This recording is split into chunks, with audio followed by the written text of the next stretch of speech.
배움을 향한 열정으로 오늘 이 흥미로운 해설을 찾아주신 여러분 진심으로 환영합니다. 본격적인 이야기에 앞서 여러분께 꽤 도발적인 질문을 하나 던져볼까 하는데요. 여러분, 오늘 이 해설을 보러 오신 것 진짜 100% 여러분 자신의 의식적인 선택이었다고 확신하시나요? 오늘 아침에 차 대신 커피를 고른 것, 혹은 수많은 컨텐츠 중에 지금 이걸 보고 계신 것 말이죠. 이게 정말 온전히 여러분의 선택이었을까요? 자, 바로 들어가 보죠. 오늘 다룰 내용은 스탠퍼드 대학의 신경생물학자 로버트 세폴스키 박사의 굉장히 급진적이고 과학적인 주장입니다. 그는 우리가 너무 당연하게 믿고 있는 자유의지가 사실은 완벽한 생물학적 착각에 불과하다고 말하거든요. 우리의 모든 선택이 과연 누구의 것인지 그 흥미로운 이면을 파헤쳐 보겠습니다. 첫 번째 파트, 자유의지라는 환상과 선택의 해체입니다.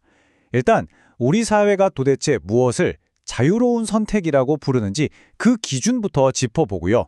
과학이 어떻게 그 굳건한 믿음을 산산조각 내는지 차근차근 살펴보겠습니다. 자, 보통 우리는 세 가지 조건을 따집니다. 내가 뭘 하려는지 스스로 의식하고 있었는가? 다른 선택지가 있다는 걸 알았는가? 그리고 누가 억지로 시킨 게 아닌가? 맞죠? 사실 우리의 형사사법 체계도 이걸 절대적인 기준으로 삼아서 유무죄를 판단하잖아요. 그런데 세폴스키 박사의 지적은 이렇습니다. 이 기준들은 우리가 도대체 어떻게 지금의 우리가 배웠는가 하는 그 깊숙이 심겨진 생물학적 현실을 완전히 놓치고 있다는 거예요. 그럼 두 번째 파트로 넘어가서 분산된 인과관계 추적하기 줌아웃을 해보겠습니다. 단 하나의 행동이라도 그 진짜 이유를 이해하려면 마치 카메라 렌즈를 줌아웃하듯이 시간을 거슬러 올라가면서 숨겨진 모든 원인들을 찾아내는 역공학 과정이 꼭 필요합니다. 여기서 아주 핵심적인 개념이 나오는데요. 바로 분산된 인과관계입니다. 조금 어렵게 들릴 수도 있지만 쉽게 말해서 우리가 전혀 통제할 수 없는 수많은 미세한 요인들이 엄청나게 얽히고 설켜서 우리의 선택을 결정짓는다는 겁니다. 눈에 보이지 않는 수천 수만 가닥의 인과관계 실타래가 우리 행동을 조종하고 있다고 상상해보세요. 예를 들어 누군가 총의 방아쇠를 당기는 딱 1초 전의 찰나를 생각해볼까요? 위협을 감지한 뇌의 편도체가 확 반응하겠죠. 근데 잠깐만요. 이 편도체가 얼마나 예민하게 반응할지는 이미 몇 시간 전 혈관을 타고 흐르던 테스토스테론이나 스트레스 호르몬이 결정해놨어요. 더 뒤로 가볼까요? 몇 달 전에 겪은 트라우마가 뇌 신경망을 이미 재배선해놨고 수년 전 청소년기 때의 환경이 전두엽의 발달 상태를 세팅해둔 겁니다. 심지어 태아 시절의 후성유전학적 변화, 나아가서 수백 년 전 조상들이 살았던 문화까지 꼬리에 꼬리를 물고 내 행동을 결정짓는 데 관여합니다. 정말 엄청나죠? 이 표가 그 사실을 정말 기가 막히게 보여주는데요. 한 연구를 보면 엄청나게 고도로 훈련된 판사들조차 가석방 결정을 내릴 때 자신의 숭고한 법적 철학이 아니라 그냥 생물학적인 혈당 수치에 지배당하고 있었다는 겁니다. 점심 먹은 직후에는 가석방 허가율이 60% 정도 되거든요. 근데 식사하고 몇 시간 지나서 뇌에 당이 떨어지면 어떻게 될까요? 허가율이 0%로 곤두박질칩니다. 0%요.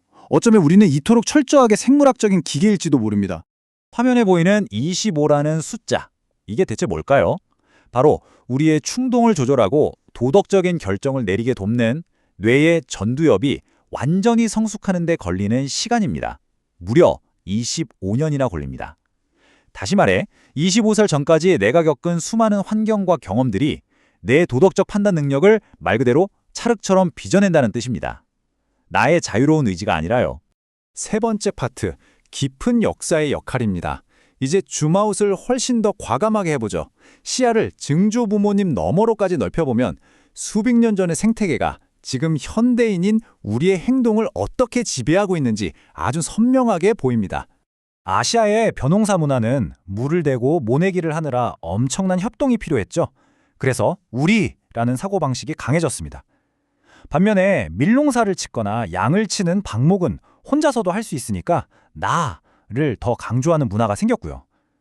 흥미로운 건 이런 옛 조상들의 생존 방식이 엄마들이 아기를 키우는 스타일을 아예 물리적으로 바꿔놨다는 겁니다. 우는 아기를 얼마나 빨리 달래는지, 자장가를 얼마나 크게 부르는지 같은 양육 방식의 차이가 결국 다음 세대의 뇌 신경 구조를 근본적으로 다르게 배선해버린 거죠. 여기서 정말 놀라운 점은 여러분이 지금 일상에서 보이는 반응이나 성향들이 사실은 내가 한 번도 고른 적 없는 과거 생태계의 메아리에 불과하다는 거예요. 내 조상이 사막에서 낙타를 치던 유목민이었는지 열대우림에서 열매를 따던 채집인이었는지에 따라 누군가의 모욕에 얼마나 폭력적으로 반응할지, 심지어 어떤 종교적 성향을 가질지까지 다 달라진다는 겁니다. 그리고 특정 유전자 변이들은 어린 시절에 특정한 트라우마를 만났을 때만 스위치가 켜지듯 발현되기도 하죠. 네 번째 파트, 범죄와 처벌에 대한 제공이다. 여기까지 들으시면 다들 속으로 약간 당혹스러우실 겁니다. 잠깐만, 자유의지가 없다면 그럼 그 끔찍한 살인자들은 다 어떻게 해야 돼? 당연한 의문이죠.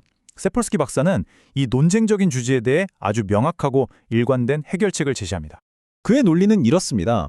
인간의 행동이 결국 생물학적 기계가 돌아간 결과일 뿐이라면 누군가를 향한 비난이나 처벌이라는 계령 자체가 지적으로 완전히 결함이 있다는 겁니다.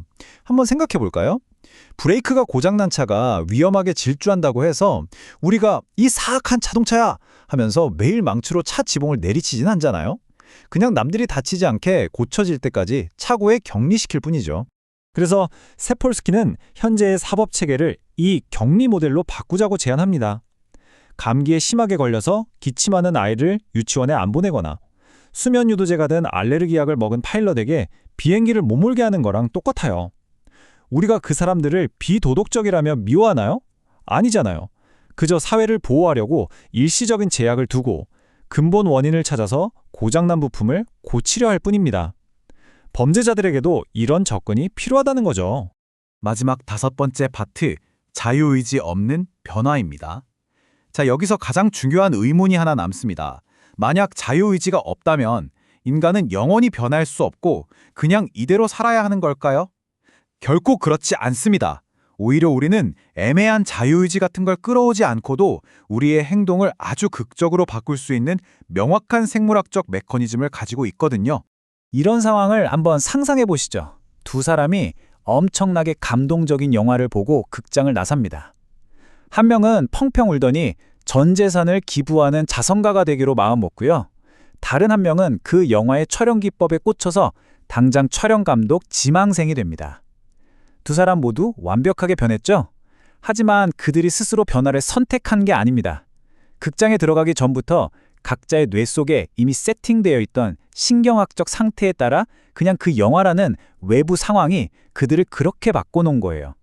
그러니까 여기서 가장 중요한 사실은 과거에 철근이 머리를 관통하는 끔찍한 사고를 당하고 성격이 정반대로 변해버린 피니어스 게이지의 사례처럼 우리 역시 매일 마주치는 환경과 경험이라는 자극에 의해 뇌의 신경회로가 끊어지고 새로 연결되면서 말 그대로 매일매일 생물학적으로 재배선되고 있다는 겁니다.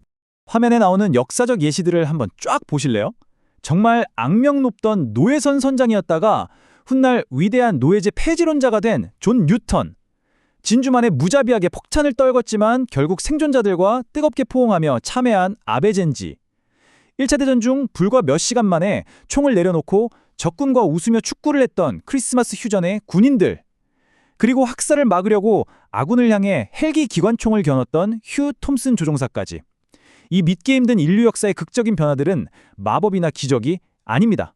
올바른 환경과 자극만 주어지면 인간의 뇌는 얼마든지 더 선한 방향으로 완전히 재배선될 수 있다는 그 기계적이고도 생물학적인 완벽한 증거들입니다. 그래서 세폴스키 박사는 그 유명한 격언을 살짝 비틀어서 이렇게 말합니다. 어떤 생물학적 스위치와 지렛대가 사람을 그토록 긍정적으로 바꾸는지 그 메커니즘을 공부하지 않으면 우리는 결코 그런 아름다운 변화를 다시 만들어낼 수 없다고요. 여러분, 나에게 자유의지가 없다는 걸 인정하는 건 절망하고 포기하라는 뜻이 절대 아닙니다. 오히려 우리를 긍정적으로 변화시켜줄 가장 정확한 생물학적 사용 설명서를 손에 넣는 과정인 거죠. 자, 오늘 준비한 해설은 여기까지입니다. 우리가 인간의 행동 뒤에 숨어있는 그 길고 복잡한 억겁의 생물학적 실타래들을 진짜로 이해하게 된다면 어떨까요? 아마 누군가를 함부로 비난하거나 내 성공이 100% 내 능력 덕분이라고 우쭐대는 일은 영원히 불가능해질 겁니다. 누군가를 심판하고 미워하는 대신 그 자리를 깊은 공감과 서로에 대한 이해로 채우는 것. 이게 바로 행동의 생물학이 우리에게 던지는 가장 아름답고도 강력한 메시지 아닐까요?